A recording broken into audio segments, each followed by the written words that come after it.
प्रवचन विषय कल्याण मित्र परम पूज्य आचार्य श्री मेद दर्शन सुरेश्वरजी महाराज साहेबना श्रीमुखे તમે લોકો પણ તમારા કોઈ મિત્રોની શોધમાં તો હશો જ. કોણ આપણો સાચો મિત્ર બની શકે? દુનિયામાં કોણ એવી વ્યક્તિ છે જે આપણો સાચો મિત્ર બની શકે? તો સવાલ મનમાં એ થાય કે મિત્રની જરૂર ખરી જીવનમાં? ફાઇન્ડ યોર રિયલ ફ્રેન્ડ એ આજની શિબિરનો વિષય છે. તમારા સાચા મિત્રોને શોધો. પણ જરૂર છે સાચા મિત્રની? શા માટે? એક સવાલ પૂછી લો. બહેનો અને ભાઈઓ એમાંથી હાર્ટ એટેકથી વધારે મોત કોના થાય અને સુસાઇડથી મોત સામાન્યથી કોના વધારે થાય? સુસાઇડ કરી અને મોત એ કોના વધારે થાય અને હાર્ટ એટેક દ્વારા મોત સામાન્યથી કોના વધારે થાય? કોઈક એવું રિસર્ચ કરેલું, ક્યાંક વાંચવા મળેલું કે સુસાઇડથી વધારે મોત બહેનોના થાય છે અને હાર્ટ એટેકથી વધારે મોત ભાઈઓના થાય છે. તો મનમાં સવાલ પેદા થશે, કારણ શું? સુસાઇડ વધુમાં વધુ મોટા ભાગે આગ છાંટીને, પેટ્રોલ છાંટીને આગ સળગાવીને મરી મરે, બેગોન પીને મરી મળે, સુસાઇડ સીધા લટકી જાય અને મરી જાય, એવા મોટા ભાગના ઘણા બધા સુસાઇડ બહેનોના ભાઈઓની અપેક્ષાએ વધારે થાય. ભાઈઓ નથી થતા એવું નથી. અને હાર્ટ એટેક સામાન્યથી બહેનોની અપેક્ષાએ ભાઈઓને વધારે આવે. કાંઈક તો કારણ હશે ને? શું કારણ હશે? બહેનો પોતાની વાત એક કરતા હજારોને કરે, મતલબ એ ઘણા બધાને મિત્રો બહેનપણી બનાવે, એટલે જે આવે એની સાથે બધું જ શેર કરે. જ્યારે ભાઈઓ બને ત્યાં સુધી કોઈને પોતાની વાત કરે છે. એનો ડિફરન્સ સમજ્યા ગઈ? ભાઈઓને કોઈ સાચો મિત્ર મળ્યો જ નથી એવું કેટલાકને બને, અને તેથી અંદરને અંદર હેરાન પરેશાન થતો હોય. એ લોકોને એટલી બધી બહેનપણીઓ મળે કે બધી વસ્તુ બહાર જતી રહે. નહીં સમજાયું? હજી ધંધાની અંદર ભાઈઓને કંઈક નુકસાન હોય, 5 લાખ 10 લાખ 25 લાખ 50 લાખ કરોડ 2 કરોડ હું કવર કરી દઈશ. આ તો ધંધો છે. અહીંયા તો પ્રોફિટ થાય, લોસ પણ થાય. ધંધો કોને કહેવાય? આમાં રિસ્ક તો લેવું જ પડે ને. રિસ્ક લીધા વિના તો આગળ વધારે જ નહીં. આ વર્ષે નુકસાન, કોઈ વાર ડબલ પ્રોફિટ પણ થતું હોય, પ્લસ માઇનસ તો રહ્યા જ કરતું હોય. હું સાહસિક છું. પુરુષ પાસે સાહસ વધારે છે, એની પાસે છાતી છે. એ મહેરબાન ગમે તે રીતે ગમે ત્યાં જગ્યાએ પહોંચી વળે એમ છે, અને માને છે તો ગમે તે રીતે મને થયેલું નુકસાન કવર કરી દઈશ. બીજા નંબરમાં સામાન્ય રીતે સ્ત્રી કરતાં પુરુષનો સ્વભાવ ઇગોઇસ્ટ હોય, અહંકાર, ઈગો. હું કોઈને કેવી રીતે કહું કે મને આટલું નુકસાન છે? હું કહું તો લોકો મારા માટે શું માનશે? આ ધંધો કરતા નથી આવડતો, આ દુનિયા જોડે વ્યવહાર કરતા નથી આવડતો, આ માણસ કેવો છે, મારી ઇજ્જતનું શું, મારી આબરૂનું શું, મારી કેવી ઇમેજ ઊભી થાય, બીજા લોકો મારા માટે શું માને? અને આ તો હવે થોડું નુકસાન છે, હું કવર કરી લઈશ. હવે કોઈને કહેવાની શું જરૂર છે? કહેવાતું હશે. અને એમાં પાછા હું પત્નીને કહી દઈશ તો પત્ની બીજા 10 જણને કહેશે, અને કહેશે તો બીજા લોકોને ખબર પડશે કે ઉઠવાનું છે, તો બધા એકસાથે ઉઘરાણી કરવા આવશે. મારી આબરૂ ઇજ્જતના ધજાગરા થશે. એના ઘરની અંદર પત્નીને કહે, પત્ની પૂછે કે કેમ ચાલે છે? આ બધું બરાબર છે, આ બધું બરાબર છે. કારણ કે મારે કેટલું કમાવાનું એ પત્નીને તો કહેવાનું ના હોય. કારણ કે ઘણું બધું કમાતો હું ને કહું તો આ તો શોપિંગમાં જાય ને મોલમાં જાય ને ઉઠાવી લે માલ ગમે એટલો. મારા પતિ બહુ કમાય છે ને એટલે હાથ છૂટો થઈ જાય. એટલા માટે કહી દઉં કે ધંધાની વાત મને નહીં પૂછવાની. તારે કેટલા રૂપિયા જોઈએ છે બોલ, તને ભૂખી રાખું છું, તારે કોઈ ચીજ નથી આપતો એમ નહીં. હું કહીશ નહીં કે હું કેટલા રૂપિયા કમાવું છું. આ મારો ધંધો છે. ક્યારેક વધારે કમાઈએ, ક્યારેક ઓછું કમાઈએ, પ્લસ માઇનસ ચાલ્યા કરે. તને કોઈ તકલીફ હોય તો કે, પરિવારનું ચાલે છે ને. એટલે ન પોતાની પત્નીને બધી વાત કરી શકે ખુલ્લા દિને, ન મા બાપને કરે. બાપા કહેશો એ ભાનમાં છે કે પછી ડિસ્ટર્બ કરશે, દરેક વાતની અંદર માથું મારશે, આપણને ડોળા લાવશે, 10ની શિક્ષા આપશે. આમ ધંધો ના કરાય, આવી રીતે વાત ના કરાય, મને પૂછીને કર, મારી ફ્રીડમ ચાલી જશે. ન મા બાપને વાત કરે, ન પત્નીને વાત કરે, ન કોઈ મિત્ર એ બનાવે નહીં. પરિણામ શું આવે? પરિણામ શું આવે? અંદરને અંદર મૂંઝાયા કરે. જ્યારે નુકસાન ઓર વધતું જાય, ઓર તકલીફ વધતી જાય, ઓર તકલીફ વધતી જાય. હવે બહુ તકલીફ વધી તો કોઈને કહું ને તો હવે ના કહેવાય. લોકો કહેશે કે એક દિવસમાં થોડું આટલું નુકસાન થાય, કેટલા વખતથી ચાલ્યું આવતું હશે, અત્યાર સુધી કેમ વાત નહીં કરી, હવે કહેવાયો. એટલે હવે બી કહેવાય નહીં. પરિણામ શું? અંદર ને અંદર ગુમરામણ, અંદર ને અંદર મૂંઝાવાનું, અંદર ને અંદર હેરાન થવાનું, અને છેલ્લે એ બધી ભીંસ સીધી હાર્ટ પર, હાર્ટ ફેલ, ખતમ. કારણ કે એ પોતે કોઈ સારો મિત્ર એવો લાગતો નથી કે જેની સાથે બધી જ વાત પોતાના જીવનની કહી શકે. અને જે ચીજ અંદર ને અંદર હોય, અંદર ને અંદર રહે અને બહાર નીકળે નહીં, એની અસર એકવાર થયા વિના થાય.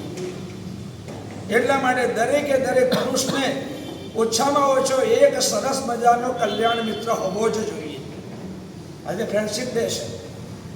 એક ફ્રેન્ડને સારો શોધી લેવાનું છે, જેની પાસે બધું જ કહી શકાય, જેની પાસે કાંઈ છુપાવવાનું હોય નહીં, જેમાં વચ્ચે ક્યાંય પડદો ન હોય, ક્યાંય માયા કપટ ન હોય.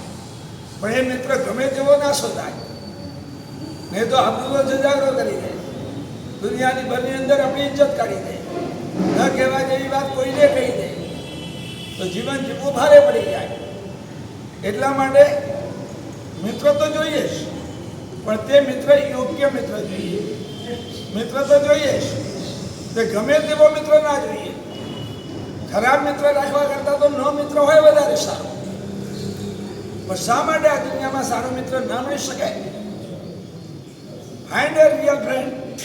તમારા સારા મિત્રને, સાચા મિત્રને શોધવાનો પ્રયાસ કરો. જો તમે પ્રયાસ કરશો તો તમને સાચો અને સારો મિત્ર આ દુનિયાની અંદર મળ્યા વિના નહીં રહે. મેળવવા માટેની દ્રષ્ટિ આજે ખુલ્લી કરવાની છે ફ્રેન્ડશિપ ડેના સમયે. કે જો મારે કોઈકને મિત્ર બનાવવો છે, અને મિત્ર બનાવવો જ જોઈએ, મિત્ર બનાવ્યા વિના મને ના ચાલે.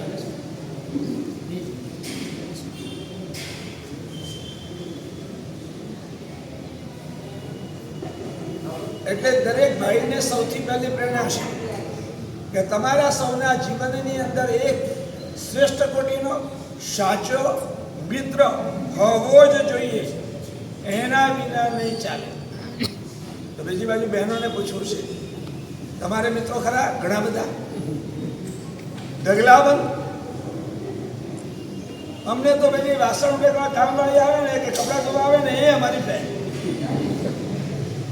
અમારી પાડોશમાં રહેતી હોય એ અમારી ફ્રેન્ડ.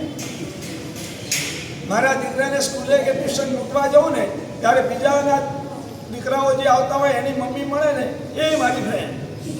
હું વ્યાખ્યાનમાં જાઉં તો આવતા જતા જે મળે એ મારી ફ્રેન્ડ.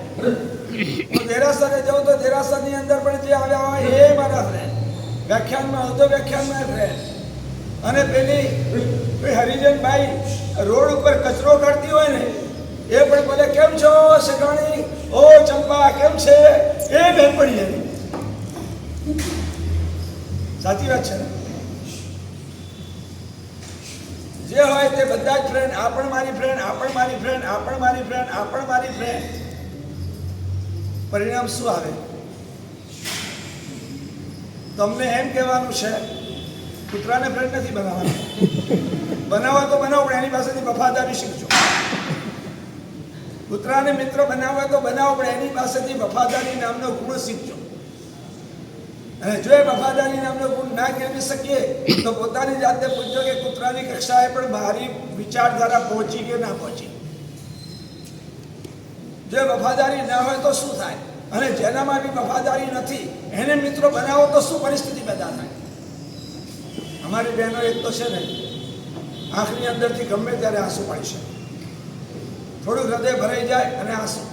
હૈયાની અંદર કાંઈ પણ હોય એટલે આંસુ. એટલે પહેલો પ્લસ પોઈન્ટ એમનો એ કે આંસુ પાડે ને એટલે હૃદય હળવું થઈ જાય, એટલે બહુ ના આવે. અંદરનું જે હોય એ બધું આંસુ દ્વારા બહાર આવી જાય. દુનિયાની અંદર બધા તળાવ, નદી, સરોવર કદાચ આશ્ચર્ય બને દરિયા સુકાઈ જાય ને તો એમની આંખના આંસુ ના સુકાય. કેટલીક વાર એમની પાસે છે. કેટલીક વાર તો આપણને નવી લાગે કે અહીંયા કોઈ સ્વિચ છે કે આમ ચાલુ કરે ને આંસુ આવી જાય, એક સેકન્ડ બંધ કરે તો બંધ બી થઈ જાય. એક સેકન્ડમાં કઈ સ્વિચ અહીંયા ગોઠવાયેલી છે કુદરતની એમ મને કંઈ ખબર નથી. આંસુ એમના માટે પ્લસ પોઈન્ટ છે કે હૈયાની અંદર જે મૂંઝવણ હોય, જે કાંઈ હોય, આંસુ પાડે એટલે હૈયાનું બધું આંખને આંસુ દ્વારા બહાર આવી જાય. એટલે અંદરને અંદર ગુંગળાવાનું, અંદરને અંદર મૂંઝાવાનું કે પછી હાર્ટ એટેક આવે એવા ચાન્સો ઘણા બધા ઓછા થઈ જાય. એના કારણે પુરુષ જલ્દી રડી શકતો નથી. હૈયાથી રડે છે, અંદર વેદના અને વ્યથા પણ હોય છે. એને પણ દીકરા દીકરી પ્રત્યે જેટલો માને મમતા હોય છે ને એટલી જ બાપને મમતા હોય છે. પણ એનું શરીરનું બંધારણ અને ગ્રંથિઓનું બંધારણ એવા પ્રકારનું છે કે રડવું હોય તો પણ આંખથી આંસુ એ પાડી શકતો નથી. અને પરિણામે અંદરની વેદના, અંદરની વ્યથા એની અંદરને અંદર રહે છે, આંસુ દ્વારા બહાર નીકળતી નથી, જે ક્યારેક એટેક માટે નિમિત્ત બની જતી હોય છે. સ્ત્રીઓ એક તો આંસુ દ્વારા હૈયાની મૂંઝવણ બહાર કાઢે, બીજા નંબરમાં બોલીને બધું બહાર કાઢી દે. એટલે અંદર કાંઈ હોય જ નહીં કે જેથી ગુંગળાવવું પડે, જેથી એને મૂંઝાવવું પડે. જ્યારે પુરુષ કોઈને કહે નહીં એટલે અંદરને અંદર ગુંગળાય, અંદરને અંદર મૂંઝાય અને પરિણામે એટેકના મોત સુધી ક્યારેક પહોંચી જાય.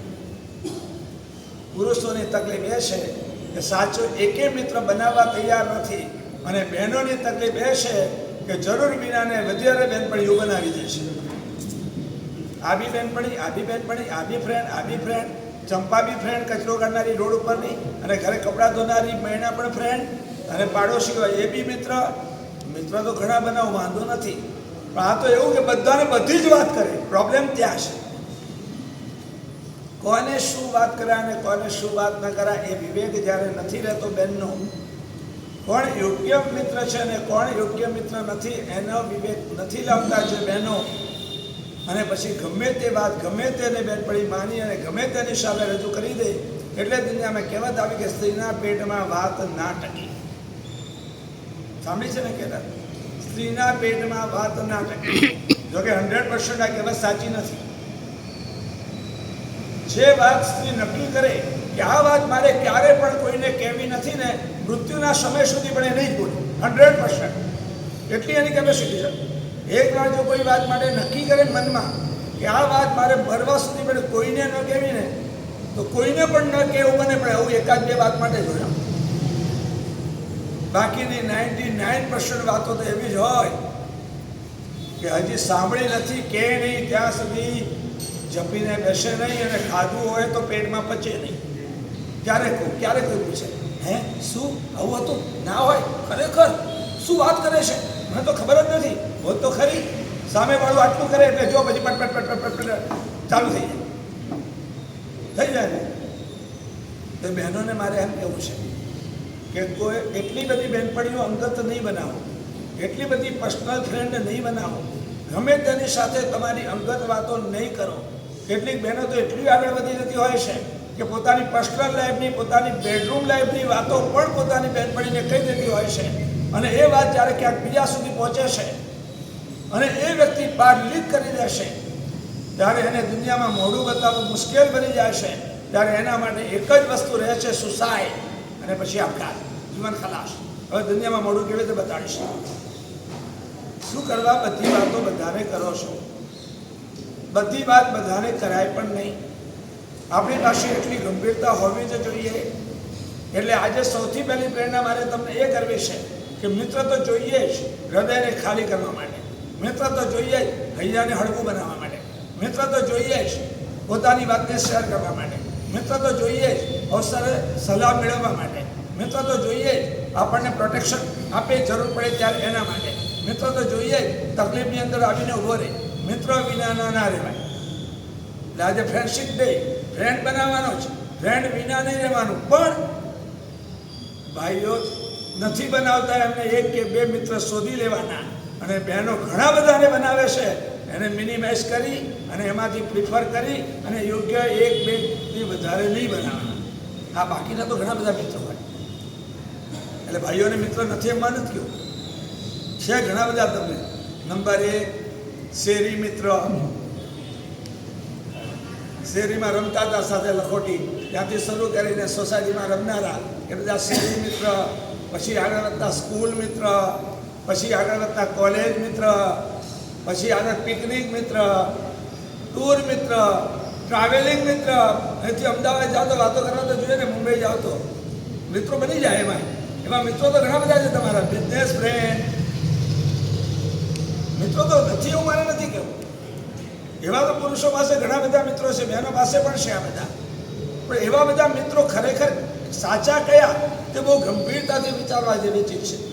મૈત્રી તો એવી જોઈએ ને કે ક્યારે પણ સામેવાળાનો સ્વાર્થ ઘવાય ને તો પણ એ મૈત્રી તૂટે નહીં, એ મૈત્રી સાચી. સામેવાળા સામે પણ ન જોઈએ છતાં પણ સંબંધ તૂટે નહીં, તે મૈત્રી સારી. આ મૈત્રી એવી ન હોવી જોઈએ કાચના વાસણ જેવી કે કોઈ એક કાકરો મારે અને કાચનું વાસણ તૂટી જાય. આ તૂટી ગયા પછી સાંધે ને તો પણ સાંધો દેખાય, એનું શું? એ મૈત્રીનો કોઈ મતલબ નથી. કે જેમાં એક કાંકરો લાગ્યો, ઇન્સ્ટન્ટ થયો, એક એનો ઈગો ન સચવાયો, એક એની વાત ન માની, એક એની વાત ન સાંભળી, એક એની વાતનો અમલ ન કર્યો, એટલે સીધી મૈત્રી તૂટવાની શરૂઆત થઈ ગઈ. આવી મૈત્રીનો શું મતલબ? આ મૈત્રી તો સ્વાર્થના પાયા ઉપર ઉભી રહેલી છે. એવી મૈત્રીનો કંઈ મતલબ નથી. મૈત્રી તો એવી જોઈએ કે જેની અંદર જાન આપી દેવા માટેની પણ તૈયારી હોય. વર્ષો પહેલાની વાત છે, બનેલી એક સત્ય ઘટના ઇતિહાસના પાને નોંધાયેલી કે જેમાં ભયાનક યુદ્ધ સર્જાયું બે રાજા વચ્ચેનું. આ નગરનો રાજા મૃત્યુ પામ્યો. હવે રાણી વિચારે છે કે થોડીક વારમાં સૈન્ય આવી જશે ને પેલો રાજા પહેલું કામ મારો નાનકડો દીકરો એને ખતમ કરવાનું કરશે. કારણ કે રાજવંશ ખલાસ થઈ ગયો તો પછી પાછું રાજકોટ મારી પાસેથી પડાવી લેશે. એટલે સૌથી પહેલે મારી હજી પારણામાં ઝૂલી રહ્યો છે નાનકડો દીકરો. સૌથી પહેલું કામ મારે મારા આ રાજબીજને બચાવવાનું છે. આ નાના રાજકુમારને ગમે તે રીતે જો અભયદાન મળી જાય તો મોટો થયા પછી પાછું પણ રાજપાટ મેળવી શકશે. એના માટે શું કરવું? કારણ કે પેલો રાજા જીતીને મારફાડ આવી રહ્યો છે, સૈનિકો ગોઠવાઈ ગયા છે, ચેકિંગ બધું થશે, પકડાઈ જશે. કોના દ્વારા મારે અહીંયાથી એને ક્યાં સલામત સ્થળે મોકલી આપવું? કોના ઉપર શંકા ન જાય અહીંથી બહાર લઈ જવામાં? મારે તો બલિદાન આપવું પડશે મારા દીકરાનો ત્યાગ. કોઈક પાલકના ત્યાં ઉછળશે, પણ મારે એના જીવન માટે આટલું બલિદાન તો આપવું જોઈએ. આ સાચીમાં હતી. એને શોધ્યું કે કોની તપાસ નહીં થાય, હું જેની સાથે મોકલીશ બધું ચેકિંગ ચાલશે. ક્યાંક પણ આ રાજકુમાર પકડાઈ ગયો એટલે પેલો સીધું તલવારથી ધડ પરથી ડોકું આવી જશે. એની શોધખોળ ચાલતા ચાલતા જેના પર વિશ્વાસ હતો એવી પેલી હરિજનબાઈ વડારણ, કે એ જૂના જમાનાની અંદર માથા ઉપર મળ લઈ અને જાય બહાર નગરની બહાર, તો કે એના કોઠીના મળને તો કોઈ ખોલીને જોશે જ નહીં, બાકી તો ગમે ત્યાં કોઈ ચેકિંગ કરે. એટલે પેલી વડારણ એને બોલાવી અને એને સમજાવી, આટલું કાર્ય કરવાનું છે તારે. તારી 7 પેઢી ખૂટે નહીં એટલું ધન તારા પરિવારને આપી દે. તારા ઉપર મને વિશ્વાસ છે કે તું હેમ ખેમ ફલાણા ગામની અંદર રહેલા પેલા ખેતરના ત્યાં તારે આ મારા દીકરાને પહોંચાડવાનો છે અને કહેવાનું છે કે રાજમાતાએ આ મોકલ્યો છે, તમે એને ભવિષ્યમાં રાજા બનાવજો. પેલી કહે છે તમે મારા પર વિશ્વાસ મૂક્યો, તમારો ઉપકાર કદી નહીં ભૂલો. હું ચોક્કસ એને પહોંચાડી દઈશ. એને આખી પેલી ચોખ્ખી લાઈ કોઠી એની અંદર રાજકુમારને બરાબર ઢાંકી દીધું, સહેજ કાણા શ્વાસ લઈ શકે અને રોજ જતીથી મળ લઈને એવી રીતે નીકળી એટલે કોઈ એના ઉપર કોઈ શંકા કરતું નથી. ત્યાં તો હરિજન સ્ત્રી અથવા તો હલકી સ્ત્રી છે અને એ લઈ જઈ રહી છે મળમૂત્ર. એની અંદર થોડો કોઈ રાજકુમાર હોય, કોઈને કલ્પના પણ આવે. અને એ રીતે હેમ ખેમ એ નગરને વટાવી આગળ વધતી જેના ત્યાં પહોંચાડવાની હતી ત્યાં સુધી પહોંચી ગઈ. પહોંચી જઈ અને બાળકને આપ્યો કે જો આ રાજમાતાએ મોકલ્યો છે, તમારે એનો ઉછેર કરવાનો છે, ભવિષ્યનો આને રાજા બનાવવાનો છે. પેલા કહે છે ધન્યવાદ, તે સરસ કામ કર્યું રાજમાતાનું. તો કે હા કર્યું, પણ હવે જો હું તમને કહી દઉં છું, અમે ગમે તેમ તો હલકી વરણના, અમારા પેટમાં વાત ક્યારે ટકે નહીં. અમારા પેટમાં ક્યારે કોઈ વાત ટકે નહીં. રાજમાતા એ મૂકેલો વિશ્વાસ જે તોડું તો ભગવાન મને ક્યારે માફ નહીં કરે. એટલે તમે રાજમાતાને જે રીતે મેસેજ જ્યારે પહોંચાડવા હોય ત્યારે પહોંચાડી દેજો કે હેમ ખેમ રાજકુમાર આવી ગયો છે. હું મારા મોઢામાંથી ક્યારે પણ આ વાત ક્યાંક નીકળી ગઈ તો રાજકુમાર ખતમ થઈ જશે, તમારા ત્યાં આવી અને પડાવી દેશે. એના કરતાં બહેતર છે કે હું જાઉં છું એમ કરી અને કટારી લઈને આવેલી પોતાની જાતે પોતાના પેટમાં નાખી. એટલા માટે કે મારા મોઢામાંથી ક્યારે પણ આ વાત ક્યાંય નીકળી ન જાય, કારણ કે હું સ્ત્રી જાતિ છું, હલકી કોમની છું. આ વાત મારા પેટમાં કાલે ટકશે નહીં. અને ભૂલે ચૂકે પણ હું મારી કોઈ બહેનપણીને વાતમાં પણ જો કહી દઈશ તો એનું પરિણામ તે આવશે કે ભવિષ્યનો બનનારો રાજા, આજનો રાજકુમાર ખતમ થઈ જશે. હજારો મરજો, હજારોને જીવાડનારો ક્યારે ના મરજો. અમે હજારો મરીએ તો મંજૂર છે, હજારોને જીવાડનારો બનનારો રાજા એ ક્યારે ના મરવો જોઈએ. એમ કરી અને બે વાત અને બતાડી કે મારા મોઢામાંથી વાત નીકળી જવાની છે, નક્કી છે, હું મારું જાનનું બલિદાન આપી દઈશ, પણ કોઈએ મૂકેલા વિશ્વાસને હું ક્યારેય તોડીશ નહીં. મિત્ર તો આવો જોઈએ. એ રાણીને મળેલી બહેનપણી એને બનાવેલી આવી હતી કે જે અવસર આવ્યો તો પ્રાણ પણ એને છોડી દીધા, પણ સાથે એક વાત કરી દીધી કે અમારા જેવી વ્યક્તિઓને બધી વાત કરાય નહીં, અમારા બધાના પેટ હોતા નથી, ક્યારે અમારા મોઢામાંથી આવી વાતો નીકળી જાય કહેવાય નહીં. આના પરથી બોધપાઠ આપણે લેવાનો છે કે કયા મિત્રને કેટલી વાત કરાય, ક્યારે કરાય અને કયા પ્રકારે કરાય. એવા ઉદાર અથવા એવા નિખાલસ, એવા ભોળા, એવા સરળ નથી બનવાનું તો હું તો બધાને બધું કહું, મારે તો કાંઈ છૂપવું નથી, આપણે તો બધું ટ્રાન્સપરન્સી, આપણે તો બધું પારદર્શક, મારું તો જીવન આખું ખુલ્લું છે, ખુલ્લી કિતાબ જેવું. ચાલે કે ના ચાલે? સામેવાળાની યોગ્યતા ન હોય તો આપણને ઘણું મોટું નુકસાન થઈ શકે. આપણી અંગત વાત સાંભળવાની અને સ્વીકારવાની સામેવાળાની પાત્રતા અને યોગ્યતા બહુ જરૂરી છે. તો હવે મિત્ર પણ કેવો જોઈએ કે જેનામાં આપણી વાત સાંભળવાની યોગ્યતા હોય, જેને કહેવાય અપરિશ્રાવી. અપરિશ્રાવી એટલે જેનામાંથી એ વાત બીજે ક્યાંય જડીને જાય નહીં. એક માટલું હોય, પાણી ભર્યું હોય, નીચે જમતું હોય, સહેજ પાણીના ટીપા નીકળ્યા કરતા હોય, એ પરિશ્રાવી કહેવાય, બહાર જમે એવું. પણ તાંબાનું હોય કે ચાંદીનો હોય, એ ઘડો હોય, એમાં પાણી ભરો તો એક ટીપું બહાર ના નીકળે. તો મિત્ર આવો જોઈએ, તાંબા ચાંદીના સોનાના ઘડા જેવો, કે એકવાર એના કાનમાં જે વાત પહોંચી એ મરી જશે, પણ એ વાત એના મોઢામાંથી ક્યારે પણ બહાર નહીં નીકળે. આવો જે ગંભીર હોય, અપરિશ્રાવી હોય અને માત્ર આપણા હિતની જ જેના મનમાં વિચારણા હોય અને જે સેલ્ફિશ, સ્વાર્થી ન હોય, આવા જો મિત્ર મળે તો કામનું. જો આવા મિત્ર ન મળે તો કોઈ કહે છે કે એના કરતાં મિત્ર વિનાના રહેવું. મિત્ર વિનાના રહેશો તો ચાલશે, પણ ગમે તેવાને પોતાના મિત્ર બનાવવાની ભૂલ કરતા નહીં. એટલે શું ખરાબ મિત્રો પણ હોઈ શકે? હોઈ શકે. અને સારા મિત્રો પણ હોઈ શકે. which is the gate of prosperity and which is the gate of બરબાદી. તમારા વિકાસનો અને આબાદીનો દરવાજો કયો? જે મુંબઈમાં gateway of India, Colaba, તમારે પ્રવેશ કરવો હોય તો ત્યાંથી કર્યો હતો, ગેટ વે ઓફ ઇન્ડિયા. એમ ગેટ વે ઓફ આબાદી, વિકાસ, ગેટ વે ઓફ બરબાદી, વિનાશ. કોણ? તો કે સારા મિત્રોની સોબત એ ગેટ વે ઓફ આબાદી છે અને ખરાબ મિત્રોની સોબત એ ગેટ વે ઓફ બરબાદી છે. જ્યારે પસંદગી કરવી હોય ત્યારે નક્કી કરવાનું કે મારે સારા મિત્રો જોઈએ, ખરાબ મિત્ર ભૂલમાં પણ મારા જીવનમાં ના આવવો જોઈએ.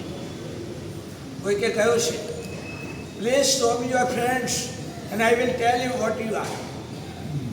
તમારા મિત્રો કયા છે તે મને બતાડો, હું તમને કહી દઈશ કે તમે કેવા છો. તમારો બાયોડેટામાં જાણવાની મારે જરૂર નથી. તમારો બિઝનેસ કયો છે, તમે શું કરો છો, મારે કાંઈ જાણવાની જરૂર નથી. તમારી આખી જિંદગી અને આખી બાયોગ્રાફી મને ખબર પડી જશે. ક્યારે? તમારા મિત્રો કયા છે એટલી જ મને બતાવી દો. તમે તમારો મિત્ર દારૂડિયો હશે તો હું સમજી દઈશ કે તમે આજે દારૂડિયા હશો, કદાચ આજે નહીં હો તો કાલે મને આ વિના નહીં રહો. ભલે કદાચ દારૂના પીઠાની અંદર તમે જતા હશો, એ દારૂ પીતા હશે અને તમે કેસરિયા દૂધ પીતા હશો કે શરબત પીતા હશો, માની લઈશ એક વાત. તમારો મિત્ર દારૂના પીઠામાં દારૂ પીતો હશે, તમે ત્યાં આગળ કેસરિયા દૂધ પીતા હશો, કદાચ શરબત પીતા હશો, માની લઈશ. પણ આજે શરબત પીનારા કાલે દારૂ પીનારા બનશો, એમાં મને જરા પણ નવાઈ લાગવાની નથી. તમારા મિત્ર જુગારી છે, તમે આજે જુગાર નહીં પણ રમતા હો પણ આવતીકાલે તમે જુગારી બનવાના છો એમાં મને જરા પણ શંકા નથી, કારણ કે તમારો મિત્ર કોણ છે એ મેં જોઈ લીધું. Man knows by which he company keeps. Man knows by which he company keeps. માણસ ઓળખાય છે શેના દ્વારા? એ કઈ કંપનીમાં રહેશે, કયું ફ્રેન્ડ સર્કલમાં એ ફરે છે, કયા ફ્રેન્ડ સર્કલ સાથે જીવે છે, કોની સાથે વાતો કરે છે, કોની સાથે હરે ફરે રખડે છે, એના દ્વારા ખબર પડશે. તમે જેની સાથે રખડો છો, દુનિયા તો તમને તેવા માનશે, તમે નહીં હો તો પણ, અને ભવિષ્યમાં એવા બનાવીને પણ નથી રહેવાના. તો સૌથી સારી અને મહત્વની વાત એ છે કે મિત્રો સારા જ રાખવા, ખરાબ ક્યારે પણ નહીં રાખવા. નિયમ છે, જેવી સોબત એવી અસર, જેવો સંગ તેવો રંગ. એક પોપટી બે બચ્ચાને જન્મ આપ્યા. થોડાક સમય પછી જંગલમાં એ લોકો હતા અને કોઈ સંત આવ્યા, એને એક પોપટનું બચ્ચું પ્રાપ્ત કર્યું, પોતાના ત્યાં લઈ ગયા. એકવાર કોઈ શિકારી કે કસાઈ નીકળેલો, એક બચ્ચું એ લઈ ગયો, એના ત્યાં પાંજરામાં આ રાખ્યું. કેટલાક સમય પછી પેલા મોટા થયા છે, આ ઘરમાં કોઈ પણ આવે તો ત્યાં રહેલો પોપટ બોલે છે મારો કાપો, અને આ ઘરમાં રહેલો પોપટ બોલે છે રામ રામ રામ રામ સીતારામ. મા બાપ એક જ છે, એક મારો કાપો કહે છે, એક સુસ્વાગતમ રામ રામ સીતારામ એવા શબ્દો બોલે છે. કારણ શું? જેવો સંગ તેવો રંગ, જેવી સોબત તેવી અસર. તો બહુ ગંભીર વાત નથી મિત્ર બનાવવા તે, કારણ કે મિત્રોની સોબતમાં જ રહેવાના છે. મિત્ર બનાવ્યા એનો મતલબ એની સોબતમાં જ રહેવાના છે. મિત્ર બનાવ્યા એનો મતલબ જ એ કે એના સંઘની અંદર જ આપણે રહેવાના છીએ. હવે જ્યારે એના સંઘમાં જ રહેવાના હોઈએ ત્યારે મિત્ર બનાવવા માટે કેટલું બધું ધ્યાન રાખવું પડે. કેવા મિત્ર બનાવવાના? મૈત્રી કેવી જોઈએ? દૂધ અને પાણી જેવી મૈત્રી, ફ્રેન્ડશીપ કેવી જોઈએ? દૂધ અને પાણી જેવી. એ સમજ્યા નહીં તમે? દૂધ હોય ને, હા, એક બેગમાં ભળી જાય. દૂધ અને પાણી બંને એક બેગમાં ભળી ગયા. જાણે કે બે શરીર છે, એક જ આત્મા છે. જાણે કે શરીર બે છે, આત્મા એક જ છે. બંનેની જાણે એક જ વિચારધારા છે, બંનેના ચોઈસ એક જ છે, બંનેના શોખ એક સરખા છે, બંનેની મેન્ટાલિટી એક સરખી છે. સરખે સરખાની મૈત્રી જામે. પણ જો દૂધ અને પાણી દેખાવમાં બે સરખા નથી, જુદા હોય તો દૂધ સફેદ છે એવું સફેદ પાણી નથી. દૂધની જેટલી વેલ્યુ છે એટલી પાણીની વેલ્યુ નથી. દૂધનો જે ઉપયોગ છે એવો ઉપયોગ પાણીનો નથી, ને પાણીનો જે ઉપયોગ છે તે દૂધનો નથી. દૂધ અને પાણીમાં આસમાન જમીનનું અંતર છે, છતાં પણ દૂધ અને પાણીની મૈત્રી કેવી? પાણીએ કહ્યું દૂધને, મારે તારી જોડે ફ્રેન્ડશીપ કરવી છે, તું તૈયાર છે? દૂધ કે આવી જા. દૂધ એવું નહીં વિચાર્યું કે મારી વેલ્યુ વધારે છે ને આની ઓછી છે તો હું કેમ એને મારામાં સમાવું. મારો કલર એકદમ વ્હાઈટ વ્હાઈટ છે, આ ભરશે તો થોડોક તો ઓછો થશે, હું શું કરવા એને મારી ચીજ આપું? સ્વાર્થ નથી દૂધ તો. મૈત્રી ત્યારે જ આવે કે જ્યારે સ્વાર્થ ના હોય. દૂધ તો પ્રેમથી આવકારે છે, આવ પાણી, આવ પાણી. તમે જાણો છો ને કે આજે સવારે શેઠિયો ઉઠી ગયેલો, દૂધવાળો દૂધ આપવા નતો આવ્યો. અરે ભાઈ આજે દૂધ કેમ નથી આવ્યું, આજે દૂધ કેમ નથી આવ્યું, દૂધ કેમ નથી આવ્યું? તો ખબર નથી હોતી, આજે દૂધવાળો દેવા નથી આવ્યો. ત્યાં તો થોડીક વારમાં દૂધવાળો આવ્યો. દૂધવાળો આવ્યો એટલે શેઠે પૂછ્યું કે આટલો મોડો કેમ? રોજ તો ટાઈમસર આવે છે, આટલો મોડો કેમ થતો ઉઠે તું? તો હું તો ઉઠી ગયેલો ટાઈમસર. તો શું થયું? તારી ગાય ભેંસ નહોતી ઉઠી? તો કે એ ઉઠી ગયેલી. તો શું તારે દૂધ નહોતું આપ્યું એને? દૂધે આપી દીધેલું. તો પછી આટલો મોડો કેમ આવ્યો? તો મ્યુનિસિપાલિટીના નળમાં પાણી નહોતું આવ્યું. હવે જ્યારે એની અંદર પાણી આવે ત્યારે હું એમાં ભેળવીને તમને આપવા આવું ને, તમે કરોડોપતિ ખરા, અબજોપતિ ખરા, કદાચ શ્રીમંત ખરા, મહાશ્રીમંત પણ ખરા, પણ ચોખ્ખું દૂધ તમારા નસીબમાં નહીં. એવા શ્રીમંત એ રૂપિયાને શું કરવાના? એ પૈસાની અંદર શું પાગલ બનવાનું છે? તમારા ઘરમાં ગાય છે તમારા ઘરમાં ભેંસ કે જેનું તમારી સામે નીકળેલું દૂધ તમને પીવા મળતું હોય? તમારા અબજો રૂપિયા શું કરવાના? તમારી પાસે ગાડી રાખવા માટે જગ્યા છે, ગાય ભેંસ રાખવા માટે જગ્યા નથી.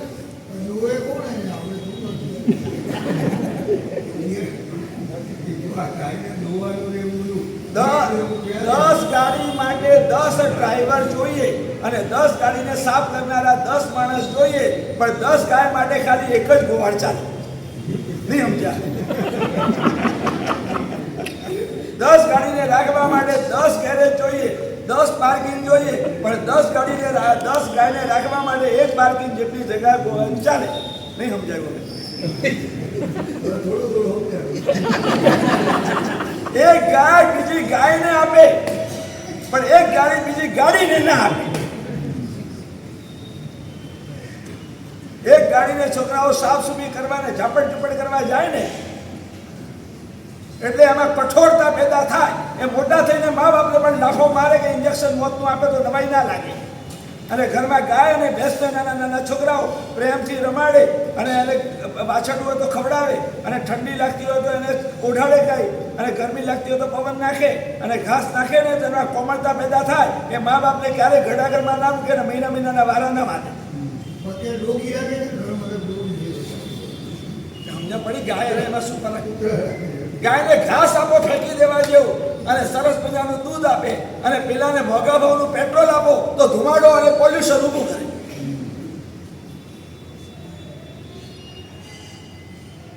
નહીં સમજાયું?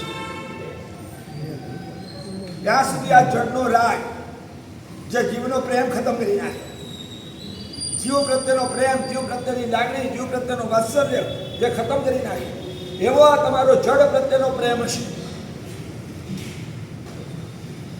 નહીં સમજાય? ગાડીના કેટલા પ્રોબ્લેમ, ગાડી કેટલાની આવે એ નક્કી કરો.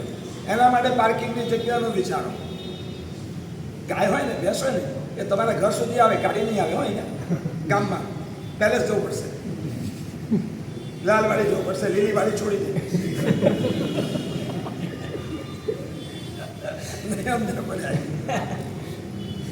એક ગાડી લાવો, એની પાછળનું આખું વિચારણા કરો. એક બાજુ ગાડી, ભલે તમારે જવું છે અને વાહનની જરૂર છે, માની લીધું. ટેક્સી મળે છે ને, ઓટો મળે છે ને કે નથી મળતી? તો ટેક્સી કે ઓટો કે ઓલા ઓવર મળે છે ઉંમર, એની સામે આ ગાડી તમારી પ્રાઇવેટ. હવે વિચારો, આ બેનો ડિફરન્સ વિચારો. પહેલાં મેં ગાય અને ગાડી બતાડી, હવે તમને ગાડી અને ટેક્સી એનો ભેદ બતાડું છું. આ ગાડી કેટલાની આવે? ટેક્સી તમારે ખરીદવાની નથી. ગાડી માટે પાર્કિંગ જોઈએ, ટેક્સી માટે પાર્કિંગની તમારે કોઈ વ્યવસ્થા કરવાની નથી. પાર્કિંગના કેટલા મકાન માટેના રૂપિયા જોઈએ? આના કાંઈ નહીં. ગાડી ક્યાંક પાર્ક કરો તો ત્યાં કદાચ ભાડું આપવું પડે કલાકો પ્રમાણે મુંબઈ જવામાં, તો એની ખબર નથી મને. હવે એ જ્યાં પાર્કિંગ કરો ત્યાંથી તમારી દુકાન કે ઘર સુધી તો ચાલતા જવું પડે, ચાલતા જવું પડે. અને અહીંયા ડોર ટુ ડોર સર્વિસ ખરી કે નહીં? અહીંયા ડ્રાઈવર જોઈએ તમારે. ડ્રાઈવર ના હોય તો તમે કાંઈ ના કરી શકો. જો તમને ડ્રાઇવિંગ ના આવડતું હોય તો ઘરમાંથી બહાર ના કાઢી શકો કે રોડે ના લઈ જઈ શકો. ચલાવવાની વાત તો દૂર છે. અને ત્યાં આ ડ્રાઈવર નહીં તો બીજો ડ્રાઈવર, તમારે પેટ્રોલ ડીઝલ હડતાલ, અંદર ખાલી થઈ ગયું, તમારી શું હાલત? આ તો આ નહીં તો બીજી, નહીં તો ત્રીજી, નહીં તો ચોથી ટેક્સી. તમારી ગાડી લઈને નીકળ્યા, રસ્તામાં પંક્ચર પડ્યું, હવે શું? ડ્રાઈવરે આ શેડની જગ્યાએ બેસે ચલાવવા અને આ શેડ બહાર રહીને ધક્કો મારે, અને તમારી ટેક્સીએ પંક્ચર પડ્યું, આ છોડીને બીજી. બોલો ત્યારે તમે એક ગાડીના માલિક. તમે ગાડી ના ખરીદો તો જામનગરમાં જેટલી ટેક્સી બધાના માલિક, કોઈ બીને બોલાવી શકો. આ એકના માલિક કે બેના માલિક, સ્ટેટસ ક્યાં વધારે? ખાલી હું બોલી ના શકું કે મારી પોતાની ગાડી છે, ખાલી હું બોલી ના શકું મારી પોતાની ગાડી છે. આટલું બોલવા માટે તમે કેટલા રૂપિયા અને કેટલો સમય અને કેટલું બરબાદ કરો છો? તમારી જાતને પૂછો. પેલો ભેદ તો હજી ઘણો બધો છે, પણ આપણે વિષય બદલાય છે એટલે થોડી બુદ્ધિ ઠેકાણે છે કે નથી. વર્ષો પહેલા ગુરુદેવના મોઢે મેં સાંભળ્યું હતું કે એ જમાનાના અંદર ગુરુદેવ વખતના કાળમાં મુંબઈનો કોઈ મલ્ટી મિલિયનર એટલે સૌથી મોટો શ્રીમાન એક પણ ગાડી નથી એની પાસે. અને કોઈકે પૂછ્યું કે આટલા બધા રૂપિયા તમારી પાસે છે તો તમે કેમ ગાડી નથી રાખી? તો એ મુંબઈની જેટલી ટેક્સી છે ને એ બધી મારી ગાડી છે, કારણ કે હું આમ હાથ કરું ને બધી ઊભી રહે છે, હું બેસી જ્યાં જવું હોય ત્યાં જઈ શકું છું. આટલી બધી ગાડીનો માલિક બનીને હું શું કરવા એક ગાડીનો માલિક બનવાની મૂર્ખામી કરું? તમે તો બધા બુદ્ધિમાન છો ને, તમે બધા તો બુદ્ધિમાન છો ને. કેવી હાલત છે! એક વાત ધ્યાનમાં રાખવાની, આપણે આ જીવનના માલિક આપણે જ છીએ. You are the owner of your life and I am the owner of my life. હું ઘણી વાર આ કહું છું. બીજા વ્યક્તિઓના અભિપ્રાય પર આપણે આપણી જિંદગીનો જુગાર ખેલવાની ભૂલ ક્યારે પણ કરવી નહીં. દુનિયા શું કહેશે? દુનિયા શું કહેશે? તારી પાસે ગાડી નથી, દુનિયા શું કહેશે? તું શ્રીમંત નથી. દુનિયાના આધારે આપણે જીવવાનું છે. તો આપણા જીવનનો માલિક આપણે કે આપણી જીવનના માલિક દુનિયાના લોકો? એ લોકો જેમ નચાવે એમ નાચવાનું, એ લોકો બોલે એના આધારે આપણે બદલાવાનું. તો આપણા જીવનના માલિક આપણે નથી. કોણ શું કહેશે? કોણ શું કહેશે? આના જેવું ભયાનક મૂર્ખતાની વિચારધારા નથી. અરે દાનશીલ ભાવ અહીંયા ઘણા કાર્યો છે. અને કેટલા રૂપિયા છે બોલો ને? કેટલા ગરીબો ભૂખ્યા મરે છે? કેટલા હોસ્પિટલોની અંદર બીમાર પડ્યા છે દવા વિના? કેટલા વૃદ્ધાશ્રમની અંદર વૃદ્ધોને પૂરું ખાવાનું નથી મળ્યું? કેટલા અનાથ આશ્રમમાં દીકરાઓ રમકડા વિના રડી રહ્યા છે? પૈસા છે તો આ ઘણા એના યુઝ છે. મૂર્ખામી કેળવવા માટે રૂપિયાનો ઉપયોગ. આ કેવો રૂપિયા ખર્ચીને પૂરક બને. એ બધામાં સ્ટેટસ હતી. એમાં સ્ટેટસ, એમાં નામ સન્માન થાય છે. હવે તો એમાં હાથ તોરા થાય છે. એમાં અહીંયા ઉભા કરીને શ્રીફળને સાલ આપવામાં આવે છે. બોલો ને, તમારે એ જોઈતું તો એ અપાવીએ. બોલો ને, એક જ વાર થાય. હવે તો છે ને, તમે ગમે એવી સારામાં સારી ગાડી લાવો ને અને તમે થાય કે મારું સ્ટેટસ જો મારી પાસે કેવી ગાડી છે, અને બીજા દિવસે એના કરતાં નવું મોડેલ લીધો લાવે ને એટલે તમારા પોઝિશનના પડી છે. મારા કરતાં આગળ અહીંયા બધું કોઈ જોતું જ નથી. પતિ સ્ટેટસની અંદર પંક્ચર પાડવું, એક ટાચડી નાખવી એટલું જ કામ છે. એક વ્યક્તિ પોતાના દેશના ગામની અંદર, હું મુંબઈ છું, મારી પાસે ઘણા રૂપિયા કમાયા છે, મારા ગામવાળાને ખબર પડવી જોઈએ કે ગામની અંદર સૌથી મોટો શ્રીમંત હું છું. એટલે એને પોતાનું સરસ મજાનો બંગલો બનાવ્યો. વર્ષમાં એક જ વાર જવાનું હોય 4 દિવસ માટે. સાલગીરી ધજા હોય ને એટલે ગામવાળા આવે 4-5 દિવસ મહોત્સવમાં, ત્યારે બધા આવ્યા ને તો આપણે વટ પડે, હા મારો બંગલો છે અહીંયા. એ બનાવ્યો. 1 વર્ષ સુધી લોકો કે શું હા આનો બંગલો, આનો બંગલો. પણ થયું એવું કે 6 મહિના 8 મહિના વીત્યા અને બરાબર એની બાજુમાં બીજા એના કરતાં અદ્ભુત બંગલો બનાવી દીધો. હવે આખી જિંદગી પસ્તાય છે મેં ક્યાં બનાવ્યો? કારણ કે હવે આ તોડીને એનાથી સારો બનાવવાની તાકાત છે, પણ તોડાય ખરો, નવો બનાવાય. હવે આખી જિંદગી એને જવાનું બંધ કરી દીધું ગામમાં. કારણ કે આ બધા લોકો પેલાનો જોશે, મારો નહીં જોઈએ ને તો હું જીવી નહીં શકું, હું જીવી નહીં શકું, મારી હાલત કેવી થશે? એટલે ગામમાં જવું જ નથી. બોલો, સ્ટેટસને તમારા સ્ટેટસ કાયમ રહેવાના છે. તમારા સ્ટેટસ તમે માનેલા કાયમ રહેવાના છે. જેમાં મોબાઈલ નવા નવા આવતા જાય, જેની અંદર ગાડીના નવા નવા મોડેલ આવતા જાય, બધી જ ચીજો બદલાતી જાય, ફેશન બદલાતી જાય, સ્ટેટસના બેરોમીટર બદલાતા જાય. ત્યાં એ સ્ટેટસના નામે જે પોતાનું જીવન જીવવાનો પ્રયાસ કરે એ બુદ્ધિમાન કહેવાય કે ના કહેવાય એ તમે બુદ્ધિમાન હો તો વિચારજો. તમે બુદ્ધિમાન ના હો તો મારા શબ્દોનો કંઈ મતલબ જ નથી. કયા સ્ટેટસના આધારે આપણે આપણી જિંદગીની માલિકી બીજાને સોંપી દઈએ કે બીજો આપણને નચાવે નાચવાનો? બીજો કે ગાડી નથી, ગાડી નથી, ગાડી નથી, આના ઘરે ગાડી નથી એટલે આપણે ગાડી લઈ આવીએ. બીજો કે આના ઘરે એસી નથી, એસી નથી, એસી નથી, આપણે એસી લઈ આવીએ. બીજો કે આની પાસે લેટેસ્ટ મોબાઈલ નથી, મોબાઈલ નથી, મોબાઈલ નથી, આપણે મોબાઈલ લઈ આવીએ. કોલેજની અંદર જાય ને આની પાસે 2 વ્હીલર નથી, 2 વ્હીલર નથી, 2 વ્હીલર નથી, સાયકલ જ નહીં લાવે છે તો આપણે હીરો હોન્ડા લઈ આવીએ. નેસેસિટી તો બીજી વસ્તુથી જ ચાલે. નેસેસિટી તો 750 ડગલાથી ચાલે. ઇનકમિંગ આઉટગોઈંગ બધું મળી જાય. તમારી નેસેસિટીની ડેફિનેશન શું છે તો કહો. ચાલો આજે લખીને આપી દો નેસેસિટી, પછી બદલાશે નહીં ને? બદલાશે નહીં ને?